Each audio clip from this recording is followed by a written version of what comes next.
Good afternoon. I'm Laura Ehrenberg-Chesler, co-CEO of Crossvault Capital Management. Today, in part 3 of our series of Crossvault Conversations, we're with Mark Slaster, co-founder of Sandler O'Neill, a New York investment banking firm. Mark is going to discuss with us today the risk of impending inflation and how that relates to the fixed income market. I'd like to change courses here for a minute and ask you about the risk of impending inflation.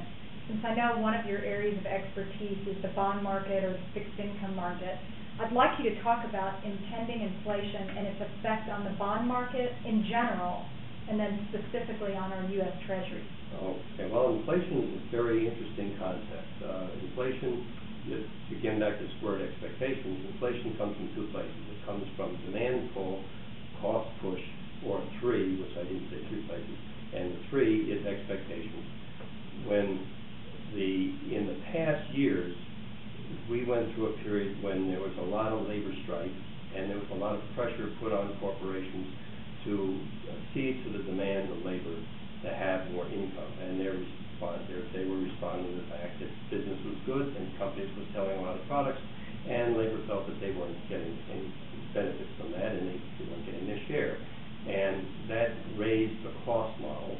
Some of that cost model was directly in cash in terms of higher salaries. Some of that cost model was in lieu of cash to pay for some kind of medical or care insurance or increased pensions. And in fact, it turned in the last 20 years that pensions and benefits was the easiest way for companies to postpone the cost of improving the position of labor as they employ them in their own company. That then went to the price model and had to come out in the product price.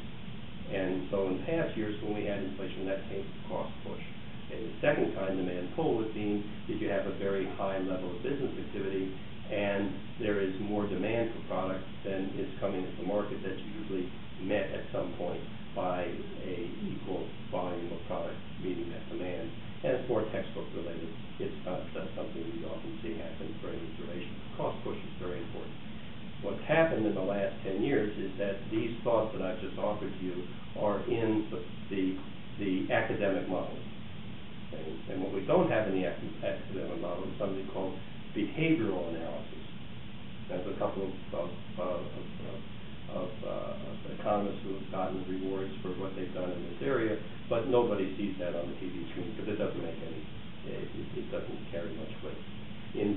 Where we are today is that the United States has shifted a lot of their production of goods to European and Asian countries, where their pricing model is a lot lower than ours. And they turned around, because shipping costs have gotten so cheap, and they turned around and they brought that material back here, and we buy it at a lower price than we can produce it here, to the benefit of all consumers. Okay? So that is keeping prices down. Okay? Then we hear about the rise of oil and gasoline, and we say, well, isn't that inflationary? Actually, it's not, because it's a very small part of the model, but it does impact our wallet. The big thing that is most important in all this is the pressure of production abroad, as well as even outsourcing of redundant services, which we've seen in the last couple of years, is actually turned inflation upside down to the point that it's not a problem, and it's more likely not to be a problem. So as we look forward and we say, well, what are we dealing with right now? We've got a housing matrix, or a housing industry that is weak. Housing prices were overvalued. They're now being pressured to come into some level of where price could meet demand.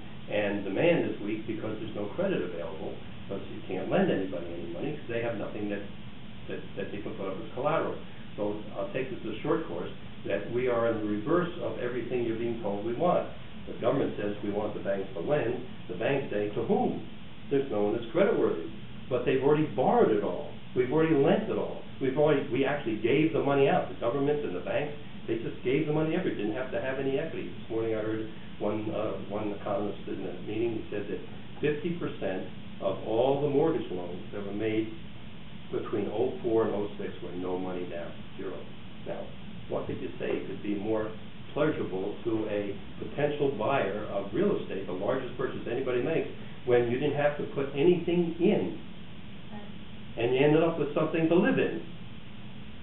So, the talk about inflation is talk by people who don't understand what the market forces have created, and the floods of money that the government is passing in here is just sitting on the street here, and there's just not enough of sewers to take it away. So you don't believe then that this flood of liquidity that everyone talks about will be inflationary, at least in the next few years? It can't be inflationary because there's no use for the money. So it's just sitting there, just rotting, just like the trees, falling leaves on the street, just sit there and rot. That's so interesting, and I'm so glad that you shared that with us, because it really is contrary to everything that you hear in the media. That's why I'm a contrary. Right.